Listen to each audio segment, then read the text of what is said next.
टाळ्यांच्या गजरात स्वागत करायचंय A320चं. केलं आणि ही चाचणी यशस्वी केली, त्यांचं स्वागत होणार आहे. पुन्हा एकदा सगळे ताली वाजूया आणि या क्षणाचं स्वागत करूया. To welcome the crew and pilots of this Indigo flight A320 ठिकाणी आलेले आहेत आणि AHLचे ग्रुप CEO श्री अरुण बन्सल आहेत तिथे, इंडियाचे CEO BJ शर्मा आहेत, जॉईंट प्रेसिडेंट चंदर मनवानी साहेब आहेत तिथे.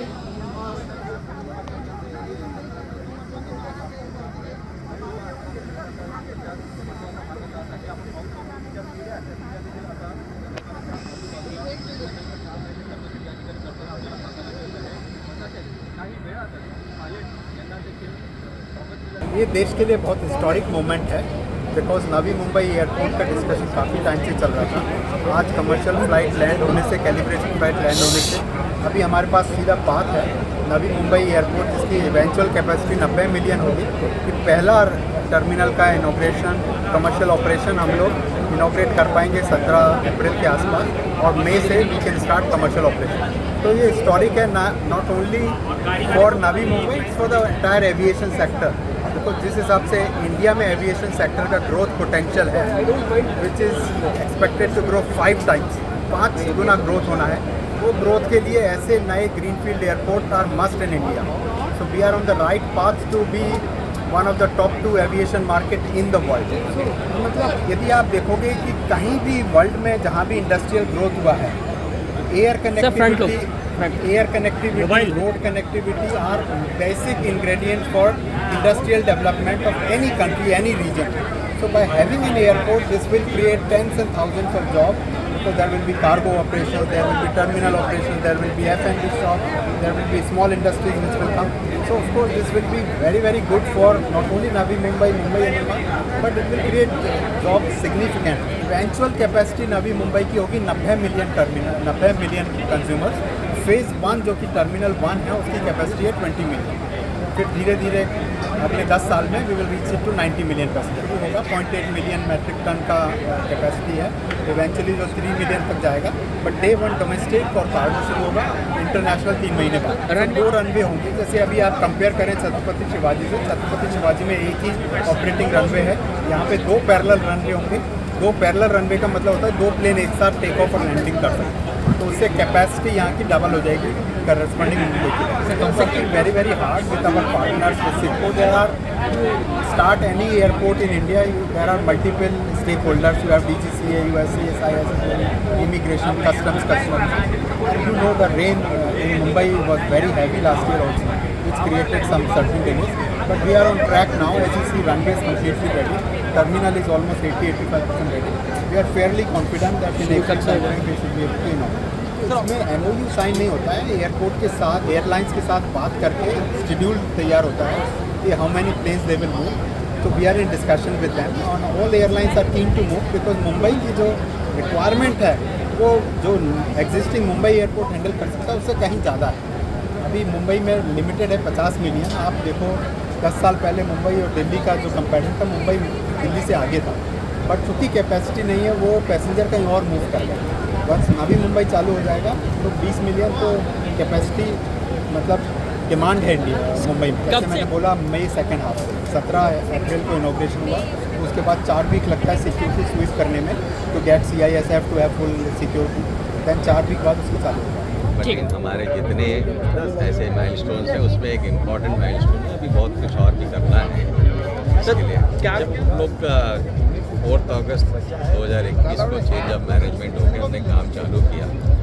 तब भी यहाँ काफ़ी गांव वाले बसे हुए थे. उनके साथ मिल के गाँव वालों को सेटल करना, अपने करीब 45 टेम्पल थे अंदर, सबको निकालते हुए पहाड़, बहुत बड़ा पहाड़ था, करीब 55 करोड़ पत्थर, क्यूबिक मीटर पत्थर, उसको पहाड़ तोड़ के इसके अंदर ही बिल्डिंग हुआ है. और पहले पूरा का पूरा ज़मीन बनाया गया, उसके ऊपर टर्मिनल बनाया गया. जमीन पे इनॉग्रेशन की बात करते हैं. उसके बाद CISF के ऊपर डिपेंड करता है और सिक्योरिटी स्वीप करते हैं.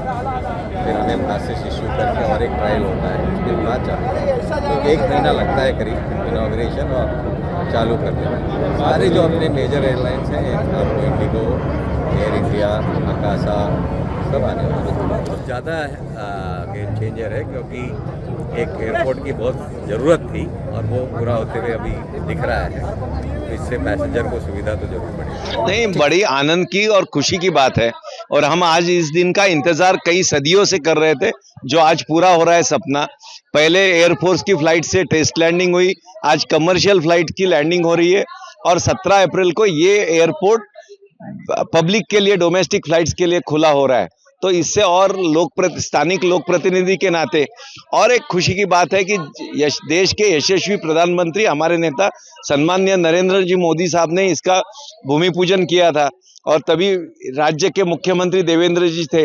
अब 17 अप्रैल को जब ये एयरपोर्ट चालू होगा, तब इन्हीं के कर कमलों से इसका उद्घाटन होगा, तो इससे और ज्यादा खुशी क्या होगी। जब एक एयरपोर्ट बनता है तब राज्य का जीडीपी 1% बढ़ता है, और एक अंतर्राष्ट्रीय एयरपोर्ट 1 लाख लोगों को डायरेक्ट इनडायरेक्ट जॉब मिलते हैं। तब यही गणित यहाँ लगेगा, और यहाँ के भूमिपुत्रों को, स्थानिक लोगों को जॉब मिलेगा। इसमें बड़ा आनंद है, और क्या होगा। हम सबके लिए, नवी मुंबई के लिए, मुंबई के लिए, महाराष्ट्र राज्य, देश के लिए, हम सबके लिए बहुत ही ऐतिहासिक क्षण है, क्योंकि यहाँ पे एक कमर्शियल प्लेन एयरबस में यहाँ पे लैंड हो चुका है। 2 महीने पहले हम लोगों ने यहाँ, मैडम थोड़ा साइड हो जाइए, प्लेन भी लैंड किया था। ये क्लियर है कि हम लोग सभी तरह से सज्ज हैं, हमारा रनवे तैयार है। रनवे के साथ साथ अगर यहाँ टर्मिनल बिल्डिंग भी देखें, टर्मिनल बिल्डिंग का भी 83-84% काम हो चुका है। कुछ अभी एरोड्रोम लाइसेंस के कुछ प्रोसीजर अभी बाकी है, क्योंकि समय पर चल रहे हैं। मुझे लग रहा है कि अगले 3-4 महीने में ये सब हम कंप्लीट कर पाएंगे, और इसके लिए हम इसको कमर्शियली अप्रैल में कमर्शियली स्टार्ट कर पाएंगे। कनेक्टिविटी में देखा तो सबसे अच्छी बात है कि MTHL जो मुंबई ट्रांस हार्बर लिंक है, अटल सेतु, जो ऑलरेडी कंप्लीट हो चुका है। जहाँ उल्वे जंक्शन पर जहाँ करता है, उल्वे जंक्शन से उल्वे कोस्टल रोड भी बना रहे हैं, जो कि जनवरी 26 तक कंप्लीट हो जाएगा। तो साउथ मुंबई से आने वालों को यहाँ पे अच्छी कनेक्टिविटी मिलेगी। उसके साथ साथ ही छत्रपति शिवाजी इंटरनेशनल एयरपोर्ट के बीच में भी एक लाइन आ रही है, जिसका प्रपोजल गवर्नमेंट के पास उम्मीद है उसको भी जल्दी से जल्दी मान्यता मिल जाएगी। ये वाली जो मेट्रो है, वो एक्जिस्टिंग मेट्रो जितनी भी है, जिसमें लाइन मेट्रो 3 है, मेट्रो 7A है, मेट्रो 2 है, मेट्रो 11 है, सबसे कनेक्टिविटी मिलेगी। तो इसका कैचमेंट एरिया अगर हम देखें तो साउथ मुंबई रहेगा, साउथ मुंबई के साथ साथ आपका वेस्टर्न मुंबई भी रहेगा, उसके बाद MMR रीजन भी रहेगा। MMR रीजन से भी जो कल्याण से जो मुंबई लाइन या तलोजा तक आएगी, वो इसको कनेक्ट करेंगे। उसके साथ एक्सप्रेस वे की वजह से पुणे और आजू बाजू रहेगा, तो अच्छा एक ट्रैफिक मिलेगा। इसका कैचमेंट एरिया अभी जो मुंबई अगर एयरपोर्ट जो existing Chhatrapati Shivaji international airport है, उसकी कैपेसिटी है 45 मिलियन पैसेंजर पर एनम। हमारा जो एयरपोर्ट है, इसमें 4 टर्मिनल है, और कुल मिला के ये 2 रनवे है, उसकी कैपेसिटी है 90 मिलियन पैसेंजर पर एनम। तो एक्जिस्टिंग एयरपोर्ट के कंपैरिजन में इसकी दुप्पट कैपेसिटी है।